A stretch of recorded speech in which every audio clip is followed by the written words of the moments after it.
Hey friends, good Thursday evening to you all on this December 11th, 2025. My name is Hunter with Weather on the Go, and we're going to be looking at your winter weather impacts going over the weekend, including a couple of snowstorms and a very big Arctic blast that's going to set some cold temperatures down into the United States from the Arctic. So we're going to be talking about our wind chills heading into the weekend, and then the long range as a warming trend may be possible for Christmas week, and that could be followed by more winter weather into the new year of January. So thank you all for joining. Make sure to like, share, and subscribe to the YouTube channel so I can keep you up to date on the latest winter weather impacts across North America, including for the United States this winter season.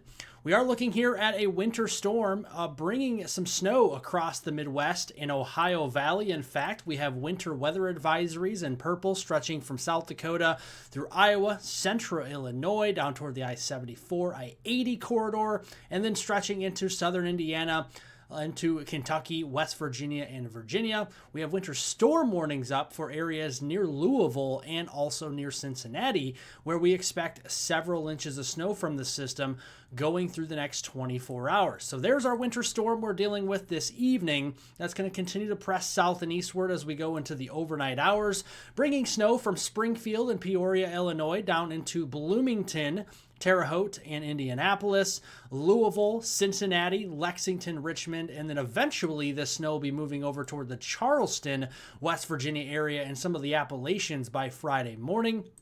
As we go into Friday afternoon, pretty quiet. Do have a little bit of a clipper system up toward the Great Lakes. That could give us some lake effect snow going through the day on Friday, especially Friday afternoon and Friday evening. And then our next clipper system is ticketed for areas very similar zones from Iowa into northern Missouri, central, maybe more of northern Illinois with this one on Saturday, and then across much of Indiana, Ohio, and Ohio especially could see some heavier snow with this Saturday evening. And then that will stretch through West Virginia, Maryland, Pennsylvania, getting into the I-95 corridor over there across even coastal areas could see some snow going into Sunday morning.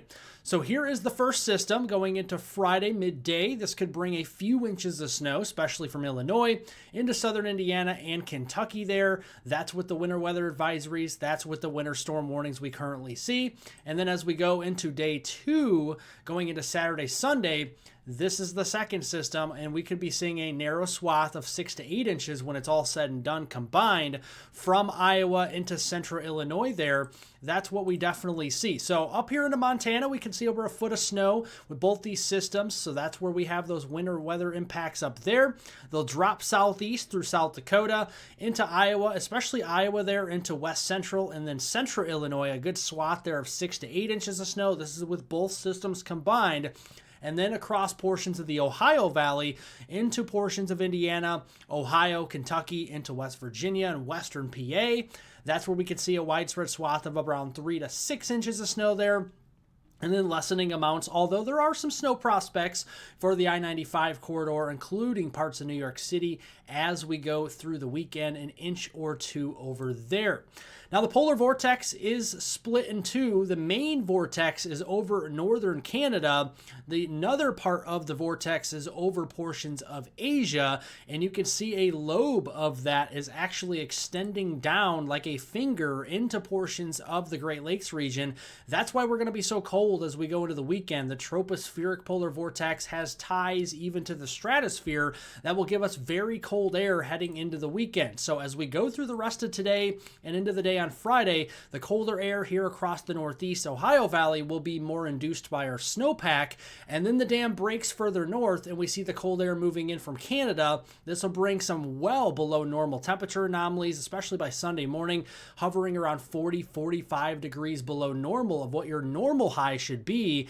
It's going to be very cold here into the Midwest and the Ohio Valley.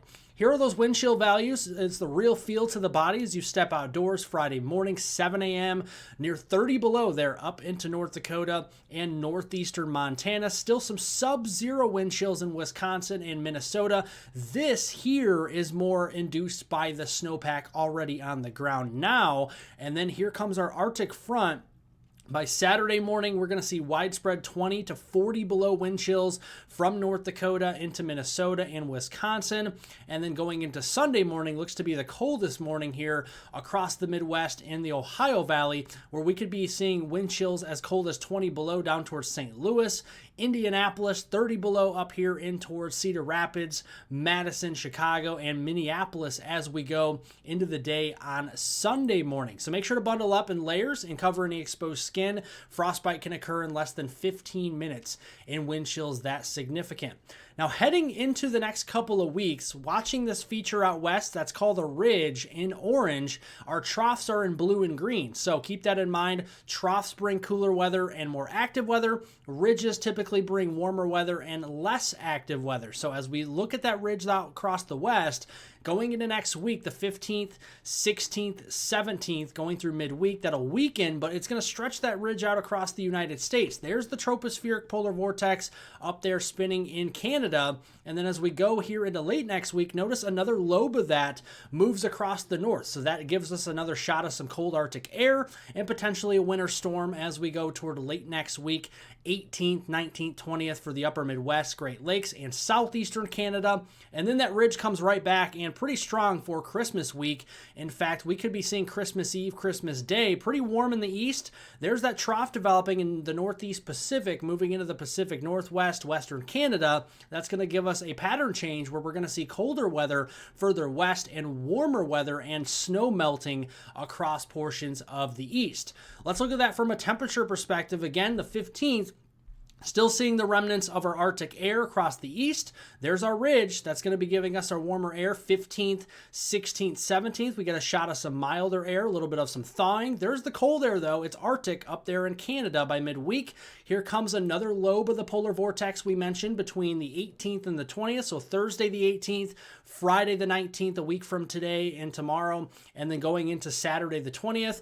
That could give us some cold shots of air to the upper Midwest, Ohio Valley, Great Lakes, also for southern Canada. And then here comes our strong ridge for Christmas week. That's going to give us milder air and a thaw, and that will start to melt our snowpack across portions of the east. Here is our 15-day precipitation anomaly from normal. You can see below normal precip, in fact, well below normal down here through the Dixie Alley and southeast up the eastern seaboard. Doesn't mean it's going to be bone dry, but definitely means it's going to be drier than normal for that 2-week average.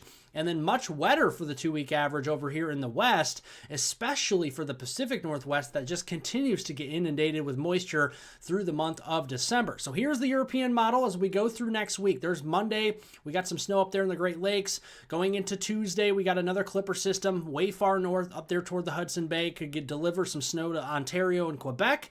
And then here comes the atmospheric river again with another significant system. This could be a winter storm for areas of the upper Midwest, Great Lakes, and southeastern Canada. Warmer air preceding the system will tend to have it to be all rain for the Ohio Valley down into the southeast. And then as we go beyond that, we're going to just see the northern U.S. Again, colder air supply. That's where we're going to see some snow.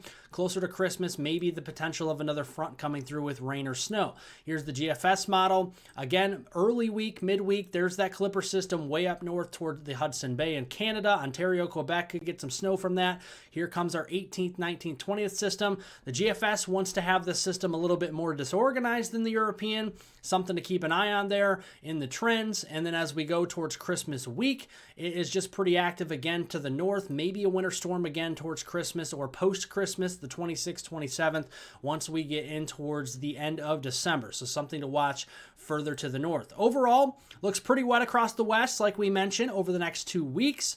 Looks pretty active as well for southeastern Canada, the Ohio Valley up into the northeast, and then a little bit drier down here across the Gulf Coast states. Dixie Alley back in the southern plains looks a little bit drier from a precipitation perspective. Snowfall big out west in the mountains, Cascades, Sierras, up in near the Rockies. The Rockies of Canada will also be seeing some very heavy snowfall. Southern Canadian prairies, wherever you are, British Columbia all the way to Quebec, Alberta, Saskatchewan, Manitoba, Ontario, everywhere in between, seeing decent shots of colder air and snow. Some of those snow shots may be across the upper Midwest, Great Lakes, and the New England region, much like we've seen so far this season. And then we turn into the new year and things change again as we go into January.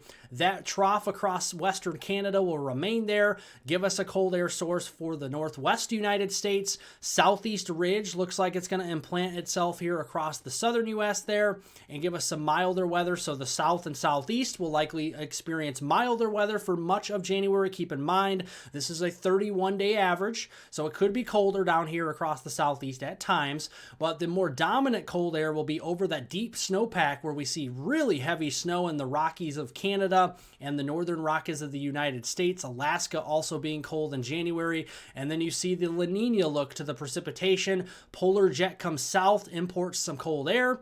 And then we also see the subtropical jet connection with some of the moisture through the Ohio Valley and up into the Great Lakes, giving us that winter storm potential still for the Midwest, the Ohio Valley, and the Northeast heading into the month of January. So that is the latest weather forecast I have for you this evening. Make sure to stay updated with the latest information by liking, sharing, and subscribing to my YouTube channel. Keep you updated. We'll have another video forecast out for you tomorrow, likely updating you on the upcoming winter outlook going through March. We'll likely do that video some point here tomorrow. If not tomorrow, we'll do it over the weekend. So thanks for watching, everybody. Make sure to leave a comment down below what you think about this upcoming winter weather pattern. Do you like it? Do you not like it? Let me know in the comment section down below. And thank you all for watching. Follow me on Facebook for more quick weather updates. The link for that will be in the description down below the video. All right. So thanks for watching and stay warm the rest of your day out here today. Have a wonderful rest of your week out there.